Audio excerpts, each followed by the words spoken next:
Ya, salam semuanya. Materi kita pada sosiologi kelas 10 pada kesempatan kali ini mengenai proses berpikir dan penelitian yang merupakan bagian dari kompetensi dasar 3.4 dan bagian dari proses berpikir dan penelitian.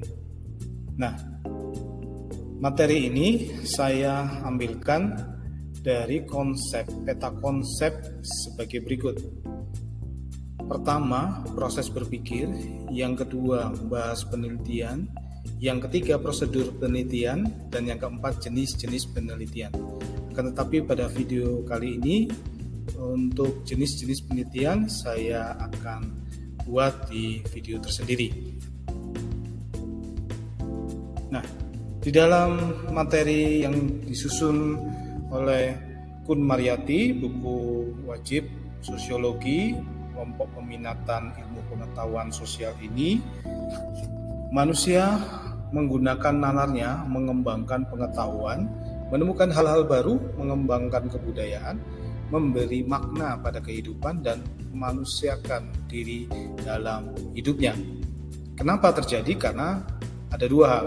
Yang pertama, manusia mempunyai bahasa yang mampu mengomunikasikan informasi dan jalan pikiran yang melatar belakangi informasi tersebut. Yang kedua, manusia memiliki kemampuan berpikir menurut suatu alur kerangka berpikir tertentu. Apa itu? Ya, disebut logika.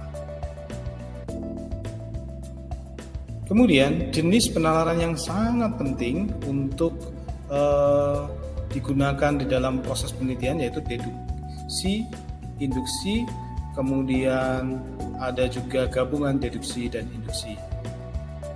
Yang pertama, deduksi, yaitu menarik kesimpulan berdasarkan alasan-alasan tertentu. Alasan ini mencerminkan suatu kesimpulan dan memberikan bukti atas kesimpulan tersebut. Misal, pernyataan pertama, manusia makhluk sosial. Pernyataan yang kedua, Budi adalah manusia. Jadi kesimpulannya Budi adalah makhluk sosial. Nah, kalau induksi kebalikannya, bertolak belakang dari hal yang khusus untuk menentukan hukum yang umum. Misalkan Ensikap itu orang asmat yang mempunyai badan tegap, hidung mancung, dan berambut keriting. Owytipits juga orang asmat mempunyai badan tegap, hidung mancung, dan rambut keriting. Nah, kesimpulannya orang asmat mempunyai badan tegap, hidung mancung, dan rambut keriting. Dan gabungan induksi dan deduksi, misalkan dalam perkawinan suku Dawan di Timor, di mana semua laki-laki dari suku Dawan wajib memberikan mas kawin. Kita masuk ke penelitian.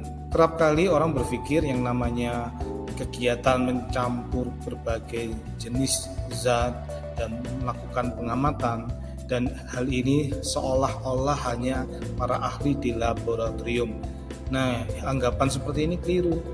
Misal, ada seorang anak SMP kelas 9 atau kelas 10, anak SMA kelas 10 melanjutkan pendidikan. Kalau SMP ke SMA atau anak SMA ke kuliah. Berusaha mencari informasi sekolah favorit atau kampus favorit, baik jalur masuknya, nilai terendahnya, untuk dapat diterima di sekolah tersebut.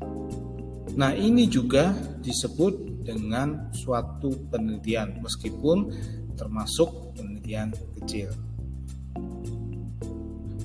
Sekarang menurut para ahli, apa sih yang dimaksud penelitian? Marzuki mengatakan bahwa penelitian itu suatu usaha untuk mengumpulkan, mencari dan menganalisis fakta-fakta mengenai suatu masalah. Sedangkan Supranto, kegiatan yang dijalankan untuk memperoleh fakta-fakta atau prinsip-prinsip dengan sabar, hati-hati, dan sistematis. Sutrisno Hadi menyatakan bahwa menemukan sesuatu, mengisi kekosongan atau kekurangan, mengembangkan dan menguji lebih dalam apa yang telah ada, serta menguji kebenaran terhadap apa yang sudah ada tapi masih diragukan. Sekarang kesimpulannya apa? Kesimpulannya ada 3. Yang pertama, penelitian itu adalah usaha menarik kesimpulan yang dapat dipercaya kebenarannya, yang dilakukan dengan sadar dan teliti menurut prosedur ilmiah tertentu.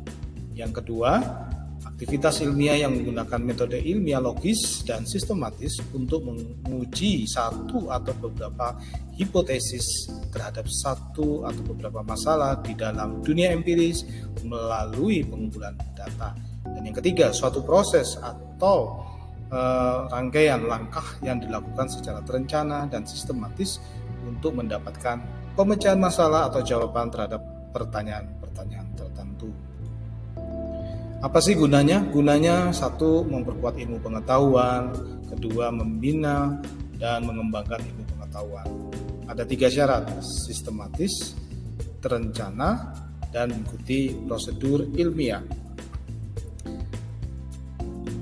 Kemudian, bagaimana cara berpikir sebagai seorang peneliti? Yang pertama, harus memiliki skeptis. Jadi dalam hatinya selalu menanyakan bukti atau fakta yang dapat mendukung suatu pernyataan. Yang kedua, analitis. Harus selalu menganalisis setiap pernyataan atau persoalan yang dihadapi. Yang ketiga, kritis. Mendasarkan pikirannya, pendapatnya pada logika. Keempat, jujur. Artinya tidak memasukkan keinginannya sendiri di dalam data. Yang kelima, terbuka. Bersedia memberikan bukti penelitian dan siap menerima pendapat pihak orang lain. Yang terakhir adalah terbuka. Jadi 5 hal ini disimpulkan bahwa cara berpikir ilmiah karena pembuktiannya data faktual, pengecekan, dan verifikasi. Sikapnya bagaimana sebagai seorang peneliti? Harus objektif dan faktual. Objektif itu dapat memisahkan perasaan pribadi dan fakta. Kompeten, tadi belum saya sebutkan. Kompeten artinya memiliki kemampuan dengan menggunakan metode dan teknik tertentu. Yang ketiga, faktual artinya berdasarkan fakta yang diperoleh. Prosedurnya apa saja? 1. Penelitian dihadapkan pada suatu kebutuhan atau masalah tertentu. Yang kedua, merumuskan masalah sebagai batasan. Yang ketiga, menetapkan hipotesis. Yang keempat, mengumpulkan data untuk menguji hipotesis. Dan yang kelima, mengambil kesimpulan berdasarkan hasil olah data dan balikan hipotesis yang sudah dirumuskan. Tahapan penelitian ada 3 secara garis besar, yaitu penyusunan rancangan penelitian, pelaksanaan penelitian, dan penyusunan laporan. Bagaimana hal itu bisa terjadi? Nah, kita lihat. Di dalam pendahuluan itu kita harus memiliki atau melihat adanya latar belakang masalah, kemudian identifikasi masalah, ada pembatasan, ada perumusan, dan tujuan secara umum, serta yang terakhir kegunaan penelitian. Ini pendahuluan yang harus kita uraikan. Dan yang kedua, kerangka teoritis dan hipotesis, terdiri dari 4 hal. 1. Pengkajian teori. Yang kedua, pembahasan penelitian. Yang ketiga, penyusunan kerangka berpikir. Dan keempat, perumusan hipotesis. Nah, di dalam metodologi penelitian ada 5 hal yang harus kita pelajari. Yang pertama, tujuan penelitian secara operasional. Dan yang kedua, tempat dan waktu penelitian. Yang ketiga, pendekatan penelitian. Yang keempat, jenis penelitian. Dan yang kelima, metode penelitian. Apa saja yang harus dikuasai dalam metode penelitian? 1. Penentuan unit analisis. Kedua, subjek penelitian. Yang ketiga, teknik pengambilan sampel.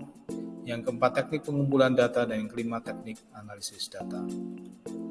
Kemudian hasil penelitiannya, apa saja yang kita pelajari? Yang pertama, variabelnya. Kedua, teknik analisisnya. Yang ketiga, kesimpulan analisis data. Dan yang keempat, penafsiran kesimpulan analisis data. Serta yang kelima, kesimpulan pengujian hipotesis.